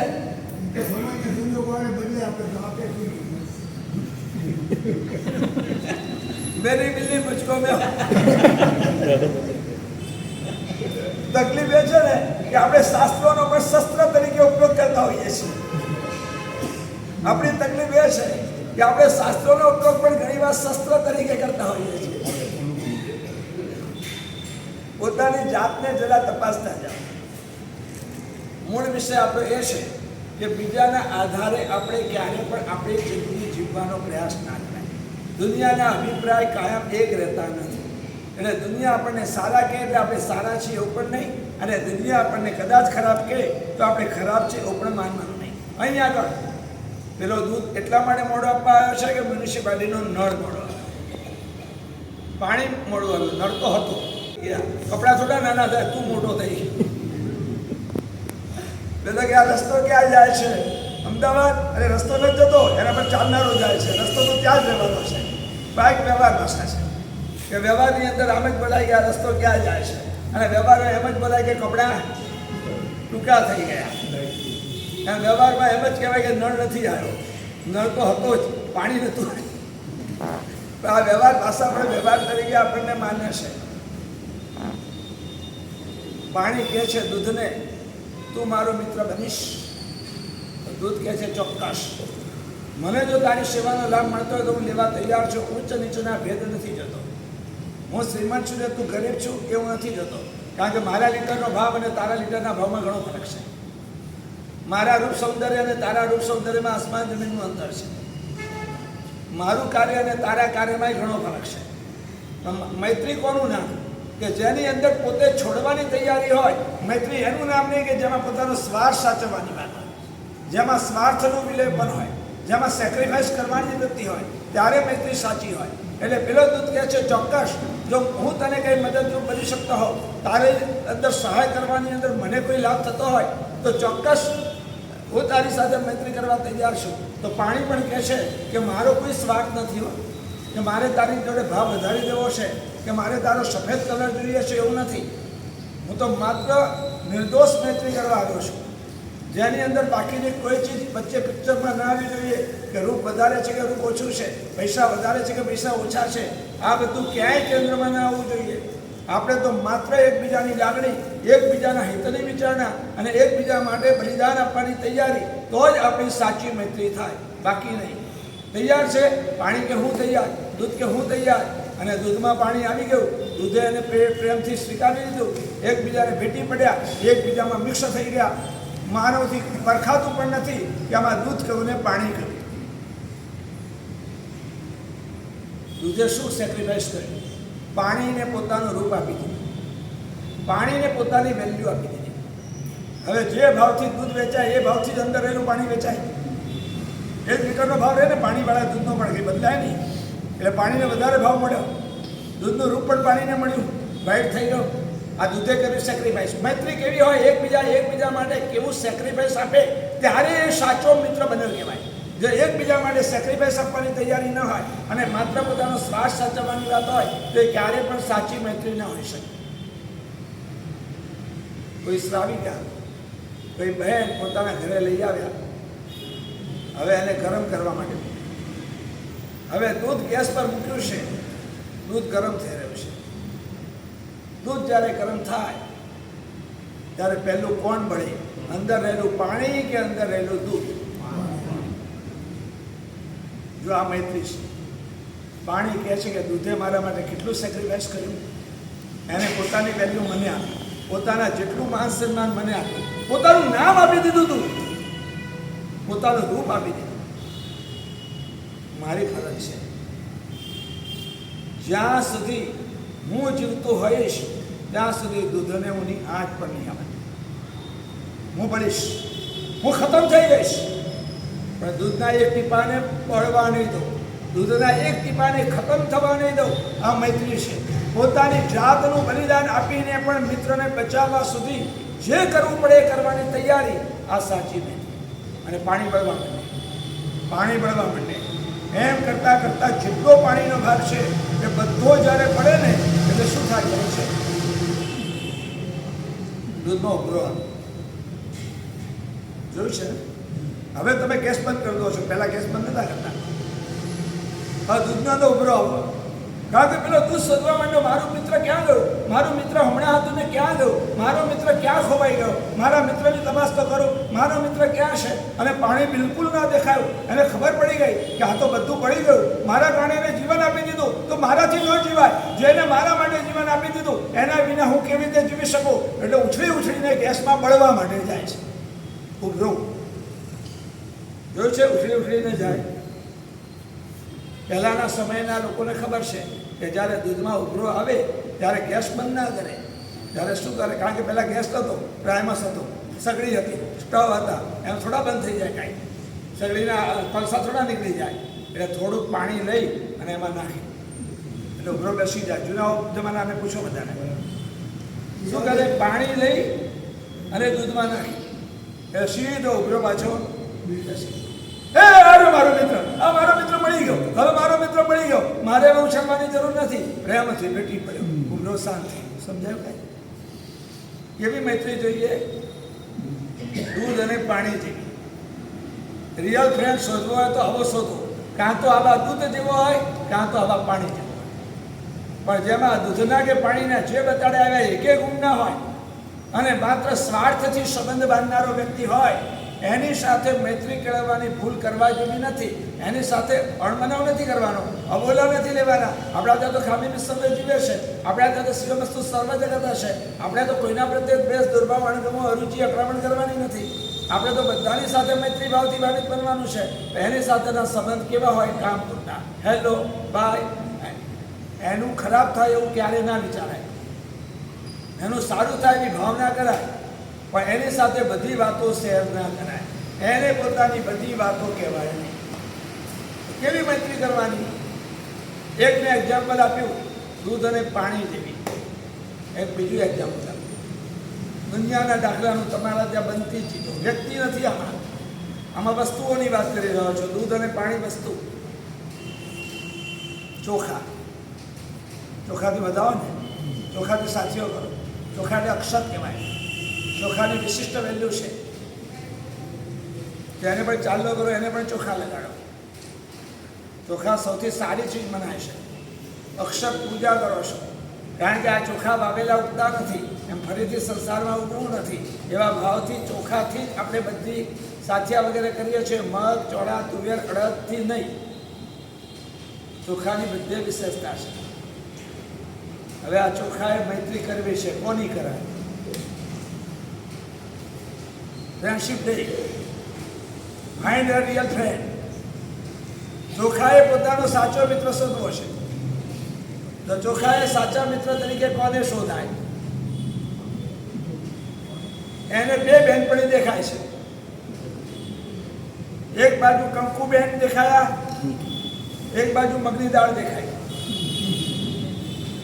ચોખાએ પોતાને ફ્રેન્ડશિપ ડેના દિવસે પોતાના ફ્રેન્ડ બનાવવા છે. એ શોધી રહ્યા છે, ફાઇન્ડ યોર રિયલ ફ્રેન્ડ. મારી સાચી બેનપણી કોણ? કંકુબેન કે મગની દાળ? અને એમાંના કેટલાક ચોખાએ પસંદગી કરી કંકુબેન ઉપર. એટલે શું થયું? એક બેન એ ભાઈ રાજાના કપાળે આમ તિલક કર્યું કંકુથી. પછી ચોખા લઈ અને તિલક પર લગાડ્યા. તો રાજા માથું નમાવીને નીચે નમ્યું. બન્યો.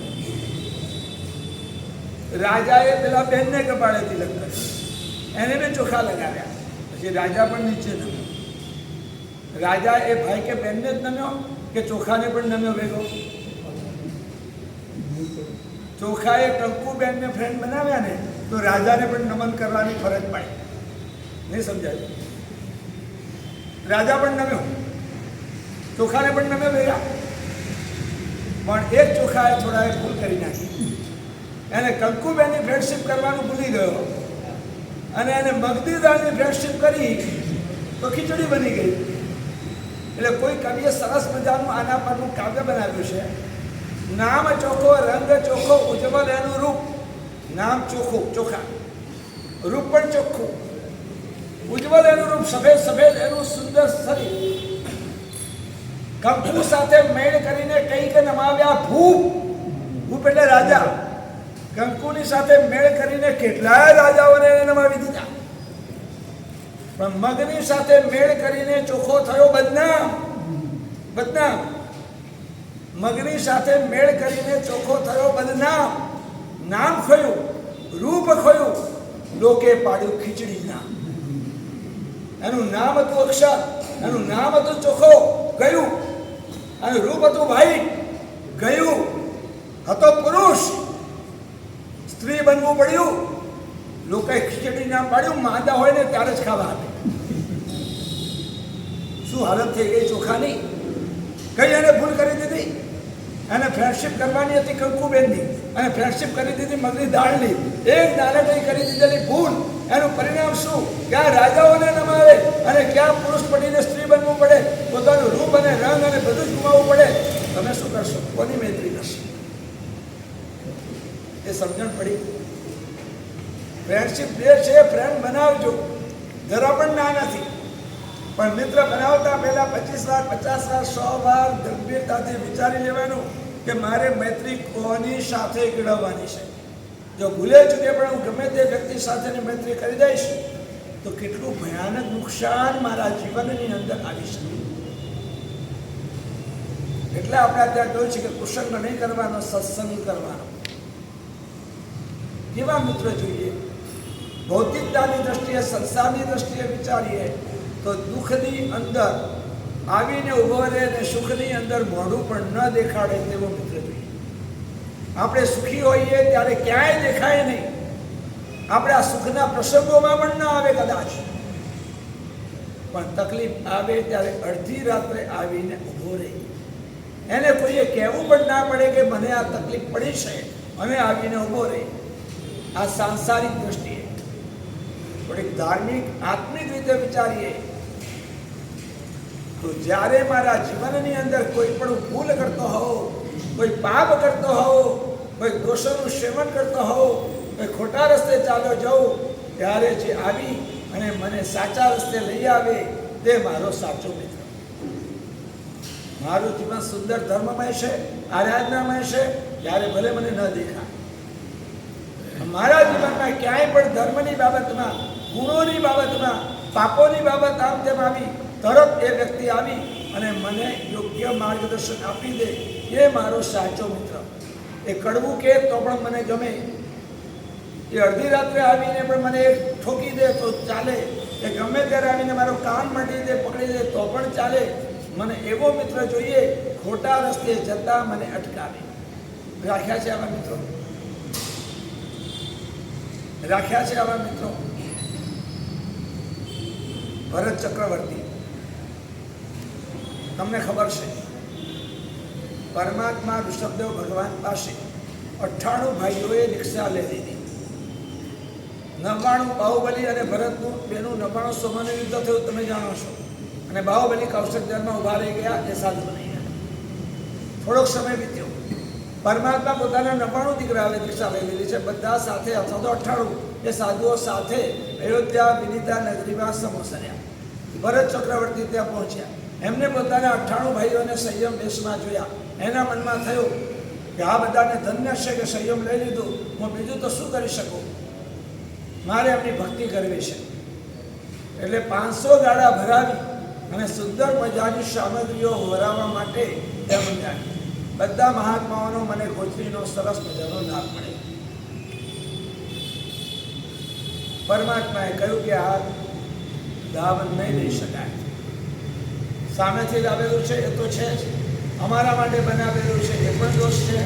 અને પહેલા ભગવાનના શાસનમાં રાજપિંડ પણ ન ચાલે, એટલે આ રાજાનો પિંડ છે, એટલે અહીંયા નહીં ચાલી શકે. અમારી ગોત્રીઓની પણ મર્યાદા હોય છે. આ વાત નીકળી એટલે આમ તો દર વખતે ચોમાસાના પ્રવેશના દિવસે કહેતો હોઉં છું દરેક જગ્યાએ. કદાચ ત્યારે રહી ગયા તો ક્યાંક ચોમાસી ચૌદસે કહેતો હોઉં છું. આ વખતે બંને વાર ચૂકાઈ ગયું છે. આજે અવસર આવી ગયો આ પ્રસંગ એટલે કહી દઉં છું. કારણ કે કાલે બહુ જ વરસાદ આવ્યો, એની પહેલાં પણ એકવાર વરસાદ આવેલો. તમારા કેટલાય સમજુ અને વિવેકી શ્રાવકો કોઈ અહીંયા પેઢીમાં ફોનથી કે મારા સાહેબને ગોત્રીનો શું અમે ઉપાસનામાં લઈ આવીએ. ગઈકાલે પણ કેટલા અહીંયા આવી ગયા, મારા સાહેબ અહીંયા ગોત્રી લઈ આવીએ. મારા સાહેબ વરસાદ આટલો ચાલુ છે, બોર આજે બંધ રહેવું લાગતું જ નથી, અમને લાભ આપો. તમે વિવેકી છો, ઉત્તમ શ્રાવક શ્રાવિકા છો, તમારું કર્તવ્ય સમજો છો, સાધુ સાધુ પ્રત્યેનો ભક્તિભાવ છે. અમને ઘણો સારો અનુભવ ગઈકાલે પણ થયો, આગળ બી વરસાદમાં થયો. કંઈ કહેવાનું રહી જતું હતું તમારા, એટલે વ્યક્તિગત હું મારી વાત કરું છું કે અમારો એક આચાર એવો છે કે અમે સામાન્યથી સામે આવેલું વર્તન કે તમારે સામેથી પૂછવાનું પણ નહીં, લાવશો તો અહીંયા કોઈ વરવાનું નથી. સિવાય કે એટલા પાણી હોય કે નાવડામાં બેસીને અહીં આવવું પડે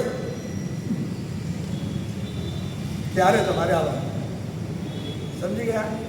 ત્યાં સુધી સામેથી કોઈ પણ ચીજ આવું હોય તો ગોચરી વગેરે અહીંયા લાવવાની નહીં. નંબર 1. તો શું છે હવે અમારા માટેની વાત કરું છું. અમારી જેટલી અનુકૂળતા હશે અને જેટલી સ્થિરતા હશે અને સમાધિ રહેતી હશે ત્યાં સુધી અમે અમારી સમાધિ સાચવી અમારા સ્વાધ્યાયમાં લીધીશું.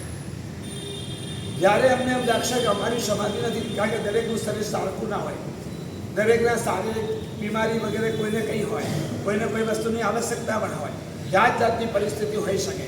એટલે એવું કંઈ એકાદ નથી કે વરસાદ છે એટલે નહીં જ વાપરીએ.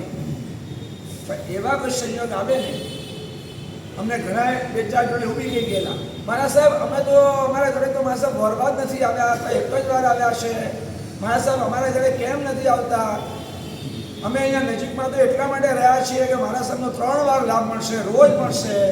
એટલા માટે તો અમે દૂર નથી ગયા, પેલેસ બાજુ દૂર નથી ગયા, અહીંયા રહ્યા છીએ. કેટલાક અહીંયા નજીકમાં ઘર લીધું છે એટલા માટે કે જેના કારણે અમને 2 વાર 3 વાર ગોત્રીનો લાભ મળે. અને મારા સાહેબ તો અહીંયા આવતા નથી. એ બહેનો એ ભાઈઓ એની અનુમોદના કરું છું કે તમને આપણે સુપાત્ર દાન ગમે છે, તમને મહાત્મા ગમે છે, તમારા ત્યાં મહાત્મા ન પધારે તો તમને દુઃખ છે, વેદના છે, એની ભરપેટ અનુમોદના છે. પણ એમને પણ આજે હું કહીશ પછી સંતોષ થશે કદાચ, ભલે અમે ના આપીએ. જો સામાન્ય સહયોગની અંદર અહીંયા તો ઠીક છે, મુંબઈ જેવાની અંદર તો 50 માળ ને 30 માળ ને 40 માળના પણ બિલ્ડિંગ હોય છે. ત્યાં 1, 1.5 ને 2 કિલોમીટર દૂર પણ ઘરો હોય છે.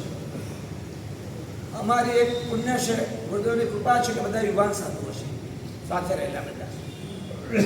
જ્યાં વૃદ્ધ સાધુ હોય અથવા વિહારના કારણે થાકેલા હોય, એટલે એ મહાત્માની એવી પરિસ્થિતિ હોય કે નજીકના ઘરોથી ગોત્રી અમને લાવી પડતી હોય, અને બારે ઘડીએ નજીકના ઘરે લાભ મળ્યા કરતો હોય અને દૂરના ઘરોને લાભ ના મળતો હોય. અમારા ત્યાં સામાન્ય રીતે બધા એકાશના અમીલ કરનારા જ હોય છે. ક્યારેક જ કારણ હોય તો સવાર કે સાંજ વાપરવાનું હોય, બાકી સવાર સાંજ લગભગ ગોત્રી હોતી નથી. જ્યારે બીજા મહાત્મા તબિયતનું કારણ હોય, આ હોય તો સવારે પણ વરવા જવું પડે, સાંજે પણ જવું પડે. એટલે તમને અવારનવાર લાભ મળ્યા કરે. અમે મુંબઈ જવામાં હોઈએ ને તો પહેલાં જ કહી દઈએ છે કે 10મા માળથી ઉપરના માળે જ મારા સાહેબ ગોત્રી વરવા આવશે. ગ્રાઉન્ડ ફ્લોરથી 10 માળ સુધી કોઈ મહારાજ આવે નહીં તો તમારે ચિંતા નહીં કરવી. 200 ડગલા 300 ડગલા સુધી કોઈ મારા સાહેબ ગોત્રી વરવા નહીં આવે, તમારે ચિંતા નહીં કરવાની. એનાથી દૂરના જે 1 કિલોમીટર હોય, 1.5 કિલોમીટર હોય, એમાં જેમને લાભ ન મળ્યા હોય એવા બધા પોતાનું ઘરનું એડ્રેસ આપી દેજો, ત્યાં મારા સાહેબ આવશે. તો ઘણી જગ્યાએ અમને અનુભવ થયા કે 5-5 વર્ષે પહેલી વાર મહારાજના પગલાં થયા હોય. 5 વર્ષથી ઘરમાં ગોત્રી વરવાનો ના હોય, એટલે દૂર સામાન્યથી જનારા ના હોય, એટલે ઉપર જનારા ના હોય. જ્યારે અમારી વાત આવી હોય છે તો એટલે પછી કોઈ બોલે તો અમે નજીક કરશે ના માટે લીધું, અમને લાભ નહીં મળવાનો. ત્યારે અમે કહીએ કે જો સાંભળો, સાંજના ગરમ ભયંકર ઉનાળાની ગરમીની અંદર કોઈક મહાત્માઓએ 15-17 કિલોમીટરનો વિહાર કર્યો હોય, ઉપરથી ગરમી, નીચે ગરમી, ચાલવાથી ગરમી પેદા થાય, તરસ લાગે, પાણી મર્યાદિત હોય, પાણી વારંવાર થોડા અડધા કલાકે વાપરવું પડતું હોય, અને હવે 1-8 કલાકની વાર છે ને પાણી વાપરવાનો અવસર આવ્યો તો કે હમણાં નથી વાપરવું, આ થોડુંક જ પાણી છે, ચૂકવતી વખતે વાપરશું, સૂર્યાસ્ત વખતે, કારણ કે કાલે 25 ચાલવાના છે. અને ધારો કે આગળ વધ્યા અને આ રેલવે ક્રોસ કરવા ગયા અને એક ઘડામાં અડધો ઘડો પાણી હતું અને અથડાયો અને ફૂટી ગયો અને ડોળાઈ ગયો. એટલે 1 કલાક પહેલાંય પાણી ન વાપર્યું અને સૂર્યાસ્ત વખતે પણ પાણી હતું નહીં. અને વિહાર કરીને જ્યાં પહોંચ્યા ત્યાં એકે બારી નહીં, એક જ પારણું અને ભયાનક ગરમી. આખી રાત ઊંઘ ન આવી, આમથી તેમ પડખા ઘસ્યા કર્યું અને પાછા સવારે 25 કિલોમીટર પાછું એ જ ગરમીમાં ચાલવાનું તરસ્યા. રસ્તાની અંદર તળાવ આવે, નદી આવે તો પણ પાતળીથી કાચું પાણી લઈને પીવાનું નહીં. અને પછી તમારા ગામમાં આવે અને કોઈના ઘરે ખબર જ નથી કે મહારાજ આવવાના છે, અને અચાનક મારા સાહેબ કે પાણીનો જોગ છે. મારા સાહેબ પાણી તો આંબીલ ખાતે, પાણી તો ઉપાશ્રયમાં બનાવશે ને, કે ભાઈ તમે હાલત કરી દીધી છે. પાણી એટલે ઉપાશ્રયમાં માણસ કરશે, પાણી એટલે આંબીલ સરામાં. તમારા બધાના ઘરે પાણી હોય? કોઈ બીજા ઘરે ક્યારે પણ 12 મહિનામાં કોઈ પણ સાધુ કે સાધ્વી આવીને અચાનક ઉભા રહે, તમારા ઘરે ઉકાળેલું પાણી હોય જેવો નિયમ ખરો? કાલે મોકલાવો કોઈ પણ ઘરે અચાનક? કેમ નહીં? હવે જેટલા વિનંતી કોચરી આવે ને બધાને કહેવાનું પેલા પાણીની વિનંતી કરો. હવે એવા ટાઈમે મહાત્મા જાય અને જેના ઘરે પાણી મળે એને કેવા આશીર્વાદ મહાત્માના મળે, મારે એટલું જ પૂછવું છે. એ મહાત્માના અંતરના કયા આશીર્વાદ મળે એ વ્યક્તિને? ખાખરો બધે મળે, દૂધ બધે મળે, રોટલી દાળ ભાત શાક બધે મળે, અને પાણી ન મળતું હોય હવે બનાવે, એ બનાવવામાં 10-15 મિનિટ અને ગરમ ધગધગતું, એટલે એને ઠંડુ કરવામાં બીજું 15-20 મિનિટ કેટલે પાણી જાય, અને એના બદલે કોઈ ઠંડુ પાણી ધડ કરતું મરાવે, ત્યારે એ જે અંતરની દુઆ, એ અંતરના એ મહાત્માના જે આશીર્વાદ મળે એની તાકાત કેટલી? આજે એટલું નક્કી કરો. ઘરની અંદર દરેક મેમ્બરે ઉકાળું પાણી રોજ પીવું છે. કોઈના ઘરે ગયા ત્યાં ના મળે તો કાચું, દુકાને કાચું, સ્કૂલમાં કાચું, બહાર ના મળે તો જવા દો. અમારા ઘરની અંદર રોજ ઉકાળેલું પાણી બધાના ઘરે બનશે અને ઘરની અંદર બધા ઉકાળેલું પાણી પીશે. એવું નથી કે બેસ્ટું ના કર્યું તો ઉકાળું પાણી ના પીવાય, તપ ન કર્યો તો ઉકાળું પાણી ન પીવાય એવો નિયમ નથી. પણ મારે તો રાત્રે પણ ખાવાનું હોય છે, મારે તો રાત્રે પણ પાણી પીવાનું હોય છે. તો જેનો જેટલો કામ તમે સાંજના 4 વાગે કરો તો રાતના 11 વાગ્યા 12 વાગ્યા સુધી ચાલે, 9 કલાક, પોણા 9 કલાક પાણી ચાલે. તમારે માણસનો આધાર નહીં લેવાનો, તમારે ઉકાળા પાણી પીવાની બાધા નહીં લેવાની, તમારે બાધા એ લેવાની કાચું પાણી નહીં પીવું. મેં સમજાવ્યું, ઘરમાં કાચું પાણી નહીં પીવું. દાણા બીગડો બચકા, ઘરમાં કાચું પાણી નહીં પીવું. ઘરના બધાઓ નિયમ કરી શકે કે નહીં? ઉકાળું પાણી તબિયત પણ સારી રાખે, આવા વાતાવરણમાં વરસાદમાં બીમાર પડતા અટકો, આરોગ્ય રીતે પણ સારું, આત્મા રીતે પણ સારું. બધાએ આજે ઘરે જઈને કહી દેવાનું આપણા ત્યાં નિયમ બનાવી દો, ઘરના બધા ઘરમાં ઉકાળેલું પાણી પીશે, અર્થાત ઘરમાં કાચું પાણી નહીં પીએ. બહારની વાત તમારા હાથમાં ના હોય તો કાંઈ નહીં, હોય તો વોટર બેગ લઈને જવાની, તો ક્યાંય પ્રોબ્લેમ નથી. સ્કૂલમાં લઈ જવાય, ઓફિસે લઈ જવાય. આટલું નક્કી કરવાનું, ઘરમાં કાચું પાણી નહીં. તો કેટલા બધા મહાત્માઓનો તમને લાભ મળે. તમારા ઘરની અંદર પાત્રા હોય, તમારા ઘરની અંદર સંથાર હોય, તમારા ઘરમાં કદાચ ઉત્તરપટ્ટો પણ હોય, તમારા ઘરની અંદર એવી ઘણી ચીજ મહાત્માને વરાવવાની હોય, પણ તમારા ઘરમાં ઓગો ના હોય તો કેમ ચાલે? ઘણાના ઘરમાં પાત્રા છે, ઓગો નથી. એક વિચાર કરો કે સાધુ કે સાધ્વીજી કોઈ વિહાર કરતા કરતા આવ્યા અને રસ્તાની અંદર અચાનક એમનો ઓગો ક્યાંક બ્રિજ પરથી પડ્યો અને નદીમાં ક્યાંય ગયો, તપાસ કરે તો એ મળતું નથી. હવે 10 કિલોમીટર તો માંડ આંખમાં આંસુ સાથે આવ્યા, કારણ કે ઉગા રાત્રે પણ સાથે, દિવસે પણ સાથે, ઠલ્લે માતૃમાં પણ સાથે, ગોત્રી પાણીમાં સાથે, એક સેકન્ડ પણ ઉગા વિના રહ્યા નથી. જ્યારે દીક્ષા લીધી ત્યારે ઓગો આવ્યો ત્યારે મન મૂકીને ના ચાહતા. ઓગો એમના માટે સર્વસ્વ હતો અને આ ઓગો તણાઈ ગયો કે ક્યાંક જતો રહ્યો. હવે બાકીના કિલોમીટર આવ્યા પણ આંખમાં આંસુ સાથે, એમને અહીંયા ચેન પડતું નથી અને અહીંયા ઉઘાની જરૂર છે. તમે કહો કામણી આપીએ, તમે કહો પાત્રા આપીએ, તમે કહો તરફની ચેતના આપીએ, સંસારો ઉત્તરપટ્ટો આપીએ, ઓઘો તો અમારે ત્યાં છે જ નહીં. એવા ટાઈમે તમારા ઘરમાં ઓઘો એને તમે આપો ત્યારે એ સાધુ કે સાધ્વીના તમને અંતરના કયા આશીર્વાદ મળે કલ્પના કરી જુઓ, જે એમના જીવનનું સર્વસ્વ છે. તમારા ઘરમાં પાત્રા એકવાર ના હોય તો ચાલે, કામણી ના હોય તો ચાલે, તમારા દરેકના ઘરમાં ઉભો હોવો જ જોઈએ. અને શોકેસમાં ઉભો રાખી નીચે હોય સસ્તેની પ્યાદા જો સંયમ કમી મિલે. ઘરમાં સંસ્કાર હોય કે દરેક જણે સવારે ઉઠીને ઉઘાના દર્શન કરવાના અને એને ગુરુવંદન કરવાના અને રોજ પ્રાર્થના કરવાની કે આ ઉભો ક્યારે મારા હાથમાં આવે અને ક્યારે હું દીક્ષા લઉં. આ બધું ખાસ કરવા જેવું છે, જેમાં જબરજસ્ત પુણ્યનો ઉદય થાય. આપણી ગણતરી છે જ, આ વર્ષે એકાદ દિવસ ગોઠવણ કરવાની જ છે, જેમાં ઉઘાની વ્યવસ્થા 100 ઉઘાનો લાભ લેનાર તો સામેથી મને એક મળી ગયા છે ભાઈ કે મારા સાહેબ 100 ઉઘા સુધી અને અઠવાડિયામાં અહીં આવી જવાના છે. 100 ઉઘા, એક નહીં 100.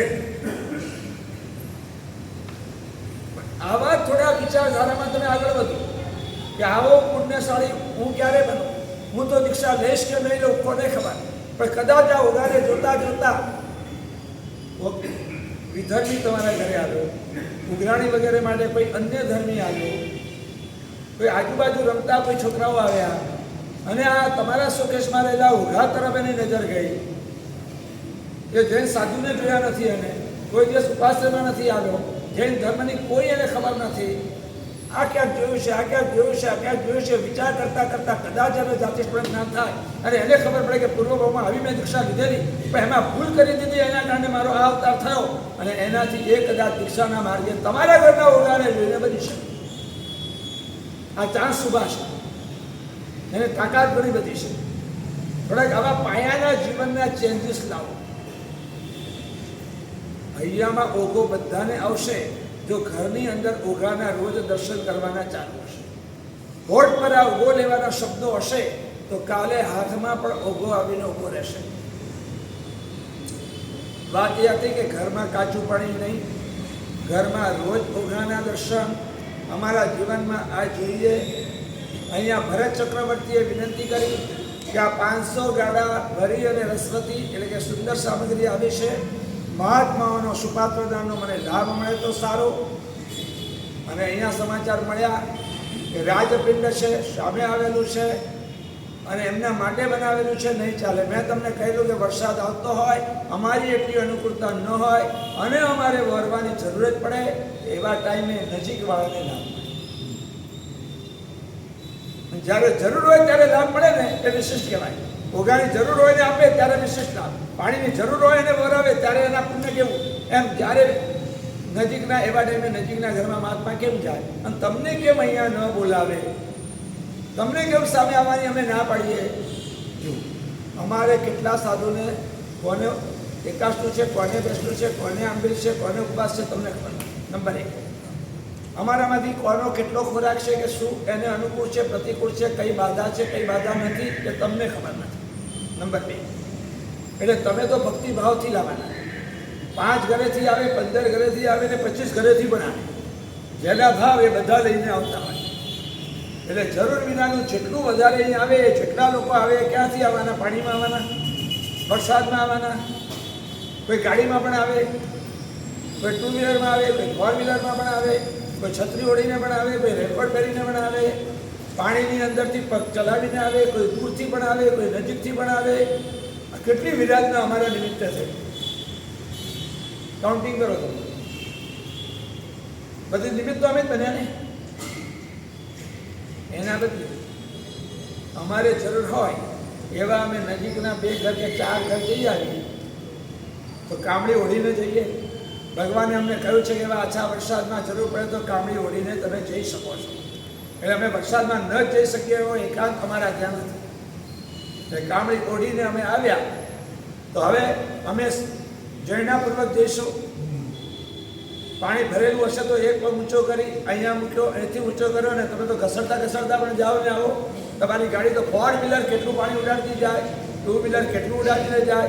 જ્યારે અમે ચાલીને જઈએ ત્યારે પૂરી જૈનાપૂર્વક જઈએ. નંબર 1, અમારે 1, 2 કે 4 જેટલા ઘર જવું એટલામાં અમારું પતી જાય. નજીકના ઘરમાં એમાં એકાદ બિલ્ડિંગ હોય ને એમાં જ 15-20 ફ્લેટ હોય તો એક જ વાર દાખલ થયા એટલે બધા ઘરોમાં અંદર જઈ શકાય.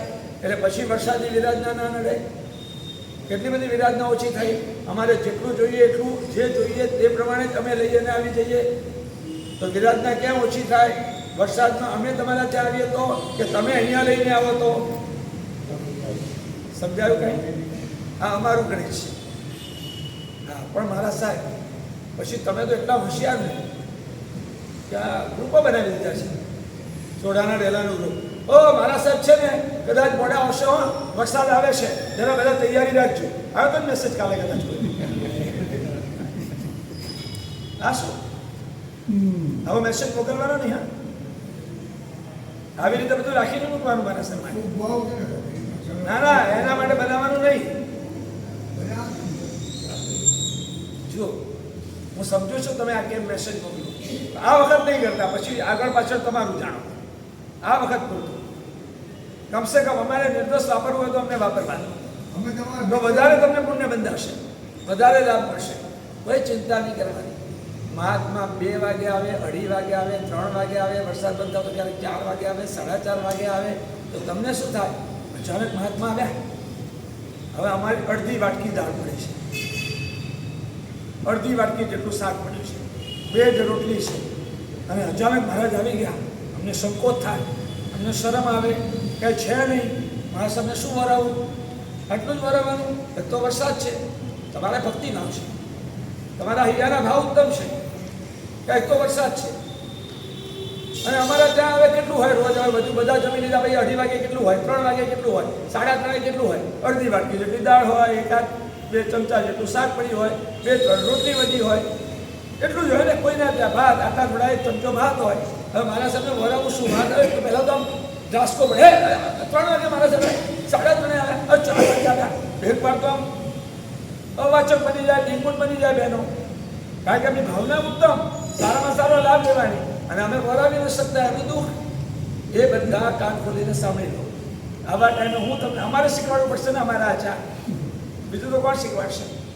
આવા ટાઈમે જરાય સંકોચ નહીં પામવાનો, જરાય અંદર અકળાવવાનું નહીં, જરાય મૂંઝાવાનું નહીં. ભલે 2 જ રોટલી ઘરમાં હોય, ભલે 1 ચમચો શાક હોય, ભલે 1 ચમચો દાળ હોય, ભલે 1 ચમચો જ ભાત વધ્યા હોય, કશું મારા સાહેબ માટે વધારે બનાવવાનું નહીં, કશું રાખી મૂકવાનું નહીં મારા સાહેબ માટે. મારા સાહેબને આચારમાં શાક આ ચોમાસા પૂરતું તો કરજો. શું કરવાનું? અચાનક મારા સાહેબ આવે તો આ જ વખતે તમને નજીકવાળાને મોટો લાભ મળે, આખા વર્ષમાં ના મળ્યો ને એવો. આમાં તમને જે આશીર્વાદ મળે ને એવા ક્યારેય ના મળ્યા હોય. ત્યારે તમારો ખાખરાનો ડબ્બો તો ઘરમાં હોય કે નહીં? એ વખતે છે ને લઉં 4 લઉં 6 લઉં એવું પૂછવાનું નહીં. 15, 25, 50, 80 નો થપ્પો લઈ લેવાનો. ભાઈ મારા જ કેવો ઓછા કરો નહીં સમજાવું.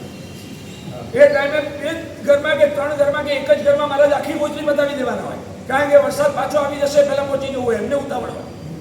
તમે સમજ્યા? એ વખતે 2 રોટલી 4 રોટલી ના કરતા હોય. એ વખતે તમારા ઘરમાં 50, 60, 70, 80 ખાખરાનો થપ્પો લઈને સીધું ઉભા રહેવાનું. પેલા કે ઓછા કરો તો ઓછા, નહીં તો એક સાથે પાત્રમાં નાખી દેવાના. આખા 4 મહિનાનો લાભ એક સાથે. સમજાય ગયું? શાક નથી ને તો મુરબ્બો હોય, છુંદો હોય, અથાણું હોય કે નહીં, શાકની જગ્યાએ ચાલે. શીતળામાં ચમચા નહીં, મોટા ડોયા ભરી ભરી લેવાનો મુરબ્બો, છુંદો શાકની જગ્યાએ. તમારા ઘરમાં જ પડ્યું છે, તમારા ઘરમાં ગોળ છે, તમારા ઘરમાં ઘી છે, તમારા ઘરમાં સૂકો નાસ્તો પણ પડ્યો હોય કદાચ, ચેવડો, ચવાણો, ગીગાભાઈના ગાંઠિયા, તમારા ત્યાં જાત જાતની મીઠાઈ પડી હોય, તમારા ત્યાં જે સૂકું પાકું હોય, હા, મમરા હોય તો મમરા વગાડેલા જે હોય તે આખો ડબ્બો જ ઉચકવાનો. એ વખતે ચમચાથી ના લેવાનું હોય, સમજી ગયા? એ વખતે કડછાથી ના લેવાનું હોય, એવા આખો ડબ્બો જ ઉપાડવાનો હોય. એકવાર આખો થપ્પો જ લેવાનો હોય કે જેથી 2 ઘરમાં, 3 ઘરમાં, 4 ઘરમાં મારાથી ગોચરી પતી જાય. એ વખતે જે આશીર્વાદ મળે ને એ તમારા ઘરે 4 મહિના 3 ટાઈમ આવે ને તોય ના હોય. હા, નજીકના ઘરમાં રહેવાનો ફાયદો આ. નજીકના ઘરમાં રહેવાથી ફાયદો આ કે જ્યારે ઓગાની જરૂર હતી ત્યારે જેમ પેલો ઓગો વરાવ્યો ને એમ કામ થઈ ગયું આશીર્વાદ.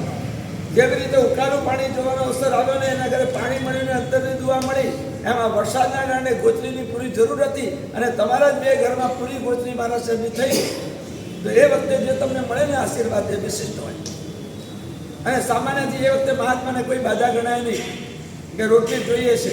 એ ગુરુ મહારાજની ભગવાનની છૂટ જ છે. તમારી બધી બાધા ખુલ્લી, મીઠાઈ હોય, ફરસાણ હોય, ચટણી હોય, જે પડ્યું હોય એમના ઘરે અપક્ષ ન હોવું જોઈએ. એ બધી બાધા એ દિવસે મારા સાહેબની ખુલ્લી.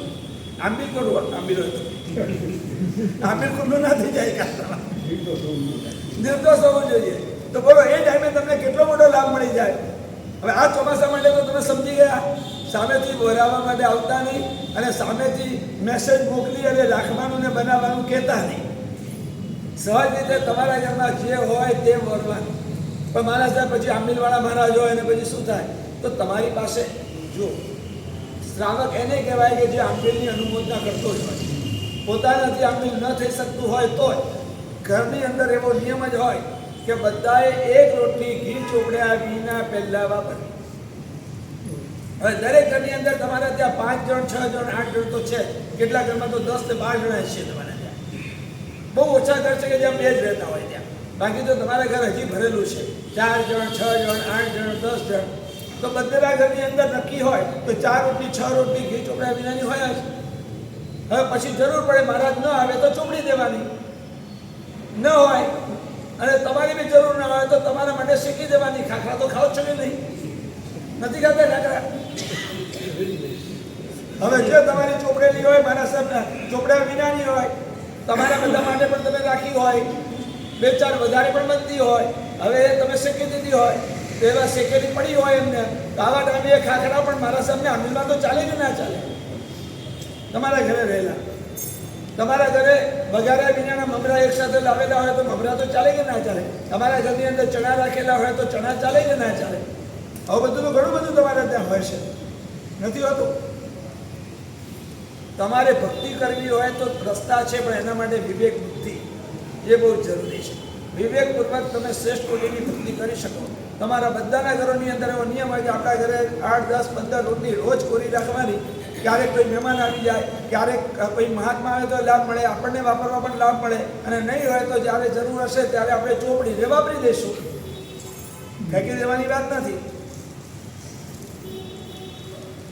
એટલે તમારા બધાના ઘરે રોજ કોરી રોટલી હોય જ ને? હા, કેમ તમે રોટલી ખાતા હો તો ખબર ના હોય કોરી ખાતા નથી? એટલે ખાતા જ નથી તમે ભાઈ, એમ નક્કી છે. બધું બહેનોને પૂછો તમારે શું કરવાનું, બધું બહેનોને પૂછો તમારે શું કરવાનું. છોકરાની સ્કૂલ છે કે નહીં બહેનોને પૂછો, કેટલી એક્ઝામ ક્યારે છે બહેનોને પૂછો, એને કેટલા માર્ક્સ લાવ્યા નથી લાવ્યા એ બહેનોને પૂછો, બે છોકરા હોમવર્ક કર્યું કે ના કર્યું બહેનોને પૂછો, લગ્ન વગેરેનો પ્રસંગ છે તો શું વ્યવહારો કરવાના છે બહેનોને પૂછો, મહેમાનો આવે તો શું કરવાનું આવકાર બધું બહેનોને પૂછો, રસોઈનું શું તો એ બહેનોને પૂછો. તો ભાઈઓએ શું કરવાનું? બધું બહેનોને પૂછો, બધું બહેનોને પૂછો. અમારે બે ચીજ કરવાની, એક પૈસા કમાવાના અને બીજી બાજુ કોશિશ દાદાગીરી કરવાની બધા ઉપર, હુકમ ચલાવવાનો. હે, પુરુષોએ બે જ કામ કરવાના, એક રૂપિયા કમાવાના અને એક દાદાગીરી કરવાની. આવું ના ચાલે. જે શાસક તો સ્ત્રીઓને પણ માન આપવાનું શીખવાડે છે, વાત હું મહાભારતમાં કરીશ બપોરે. જે શાસક જેટલું સ્ત્રીઓને બહેનોને રિસ્પેક્ટ આપવાનું કહે છે ને, એવું કેટલા કહે છે સમાજ છે. આટલો મહાન જેનો શાસન મને અને તમને મળ્યું છે. મૈત્રી કેવી કરવાની? ભરત ચક્રવર્તી હવે જ્યારે આ કશું કામ લાગે એમ નથી તો હવે મારે શું કરવું? ત્યારે બાજુમાં બેઠેલા ઇન્દ્રે કહ્યું, નંબર 1, આ સાધુ સાધ્વીની ભક્તિ કરવી હોય તો તમે કરી શકો છો. એમને ઉતારવા માટે